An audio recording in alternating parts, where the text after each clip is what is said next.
Good morning all of you. आज हम बातें करेंगे जल संसाधन चैप्टर में से जो बचे हुए प्रश्न रहते हैं और इम्पोर्टेंट भी हैं, ये परीक्षाओं में पूछे जाते हैं। जैसे कल हमने बहुउद्देशीय परियोजना में पढ़ा था, उसमें बांध का जिक्र आता है। बांध क्या होता है, 2 नंबर में ये प्रश्न पूछा गया है। बहते हुए जल को रोकने, दिशा देने, बहाव को कम करने और उसको नियंत्रित करने के लिए खड़ी की गई जो बाधा है उसको बांध कहा जाता है। ये 3 नंबर में प्रश्न पूछा जाता है, नर्मदा बचाओ आंदोलन क्या है।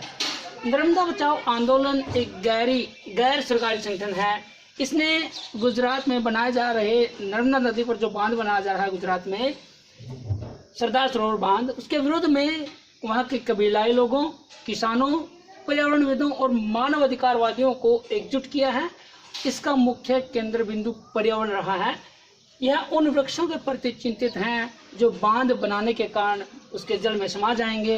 विस्थापित लोगों ने सरकार का विरोध किया है और अपनी प्रतिक्रिया दिखाई है। यह है नर्मदा बचाओ आंदोलन।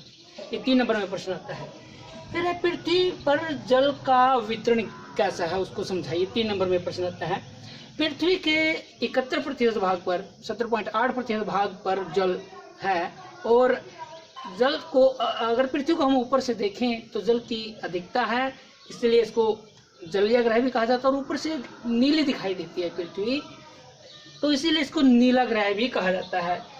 जल के कुल आयतन का 96.5% जो भाग है वो महासागरों में पाया जाता है, अलवणीय जल है। इसका केवल 2.5% भाग ही, ये कितना था, 6.5% भाग लवणीय है, सागरों में जो पाया जाता है। लेकिन 2.5% भाग ही अलवणीय जल है जो नदियों, हिम नदियों, झीलों और भूमिगत जल के रूप में विद्यमान है। इस अलवणीय जल में भी 70% जो भाग है अलवणीय जल का, जो कितना है 2.5% ही है। इस अलवणीय जल में से 70% जो है वो अंटार्कटिका जो दक्षिणी ध्रुव है, उत्तरी ध्रुव की साइड में ग्रीनलैंड और पर्वतीय जो क्षेत्र हैं, ऊंचे पर्वतीय क्षेत्र, उसमें क्योंकि बर्फ की चादरें, ऊंचाई के कारण वहाँ पर शीत होती है, बर्फ की चादरें जो भी रहती हैं और हिमनदों के रूप में वहाँ पर ये विद्यमान है। केवल इसका 30% ही, या इससे भी थोड़ा कम है, जो भौम जल के रूप में पाया जाता है, जलभृत के रूप में मिलता है। ये था पृथ्वी पर जल का वितरण। जल संभर विकास क्या है, 2 नंबर का प्रश्न आता है। जल संभर विकास, जल संभर अलग होता है, उसके विकास से रिलेटेड है जल संभर विकास। ये प्रश्न पूछा जाता है, इसको ध्यान से कर लेना है, बच्चे इसको बहुत गलत लिखते हैं।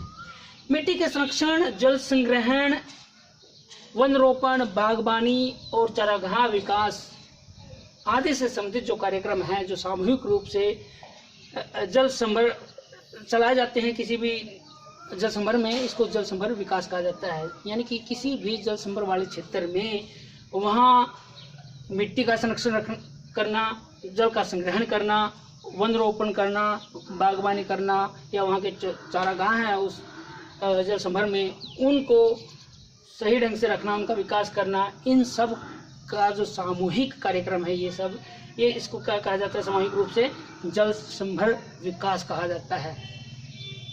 ये 2 बड़ा इंपॉर्टेंट प्रश्न है। ये आता है वर्षा जल संग्रहण क्या है, ये भी पूछा जाता है और पूछा भी गया है। हैंडपंप, कुएं और तालाबों के माध्यम से छतों के वर्षा जल को पीने और अन्य कामों के लिए संग्रहण करना वर्षा जल संग्रहण कहलाता है।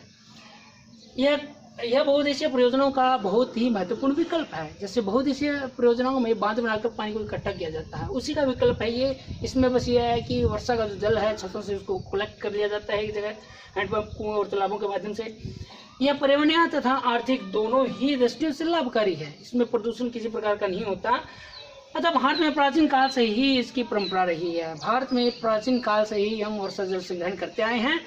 इसके लिए कृत्रिम जल तंत्र बनाए जाते हैं, क्योंकि वर्षा का जो जल है छतों से ले जाने के लिए, कुओं में, टैंकरों में इकट्ठा करने के लिए कृत्रिम जल तंत्र बनाए जाते हैं।